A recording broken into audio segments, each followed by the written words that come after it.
Hello everyone. Today is Friday, December 31st, 2021. Court cancels Mumia's sugar lease to Ugandan firm. This article is taken from the Star. The Public Procurement Administrative Review Board, PPARB, and the High Court suspended the leasing of Mumia's sugar to Ugandan company Sarai Group, which is associated with the Rai family.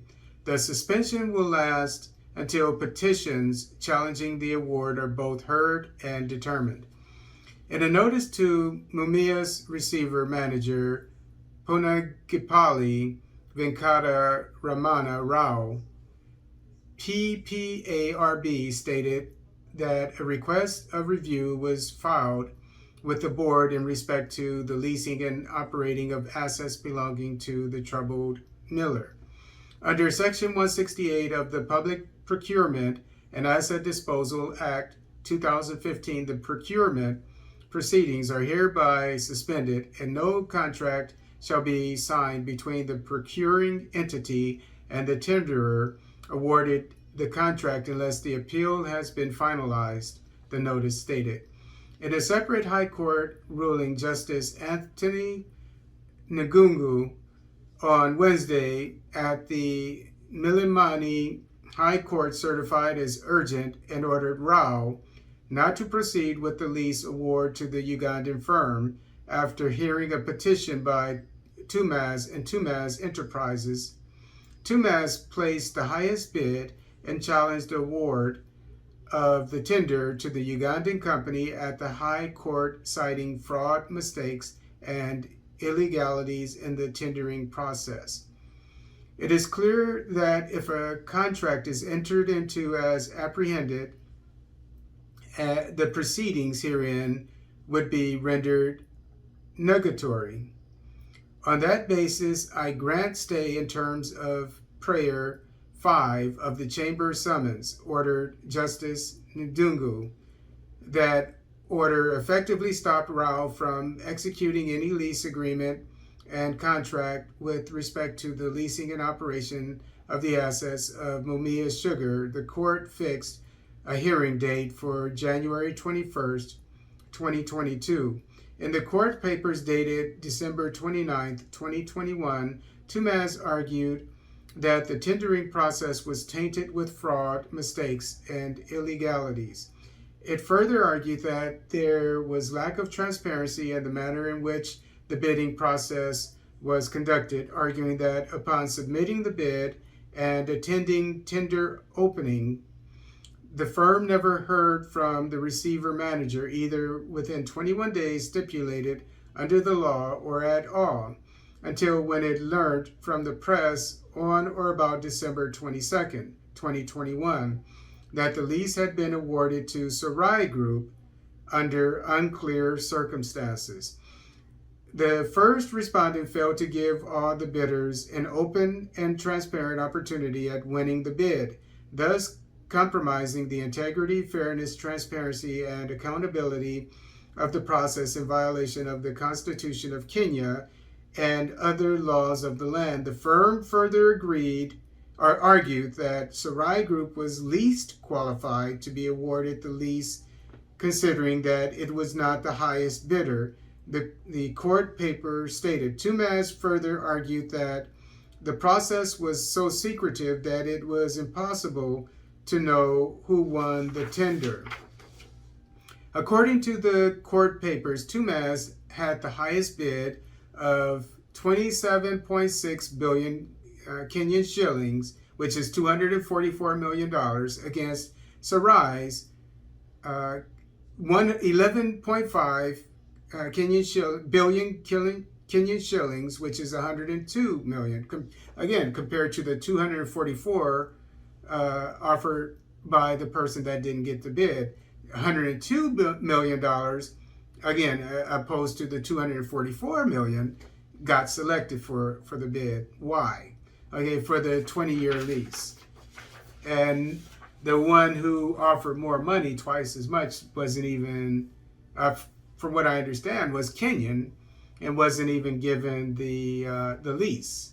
Wasn't awarded the lease, whereas the Ugandan man, Billionaire, was awarded the lease, and you have to wonder why that happened. And he was an Indian man, and this is in Kenya under the Uhuru administration, and this is happening. Corruption, to say the least. And I said, when the deal first went through, that it got approved, that I didn't approve of it because Kenya had an indigenous Kenyan businessman who made an offer, who was able to take over, and in a Pan-Africanist spirit, I say that you should always, in Africa, award Africans contracts whenever possible. This is not colonialism anymore, where foreigners come in and take over. I don't care if they have more money. Africa is for Africans.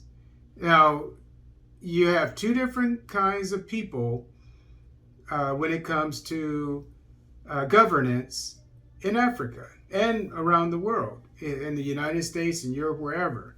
You have globalists who believe that whoever is more qualified or whatever, has more money, whatever the case may be, has more connections, probably in this case, are able to bribe, I don't know, people who are in the in crowd and throughout the world, they all have their connections. We know that the Kenyatta family has offshore accounts making millions, if not billions of dollars, and it finally got disclosed. They weren't going to tell anybody. So these are globalists. Kenyatas are globalists. Uhuru is a globalist, and this is more proof of that. Globalists are not good for Africa. We need Pan-Africanists. Africa for Africans.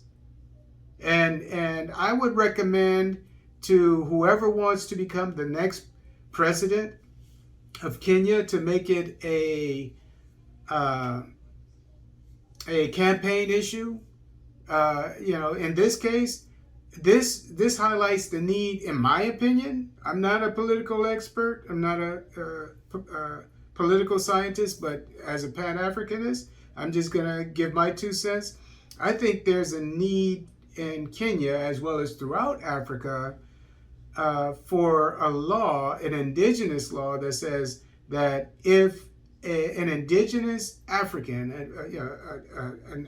a black African, is able to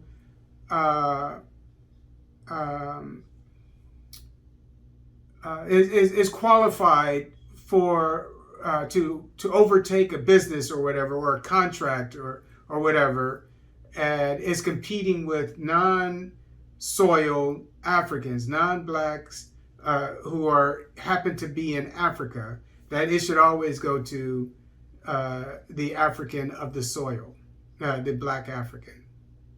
I think that should be the law of the land throughout sub-Saharan Africa.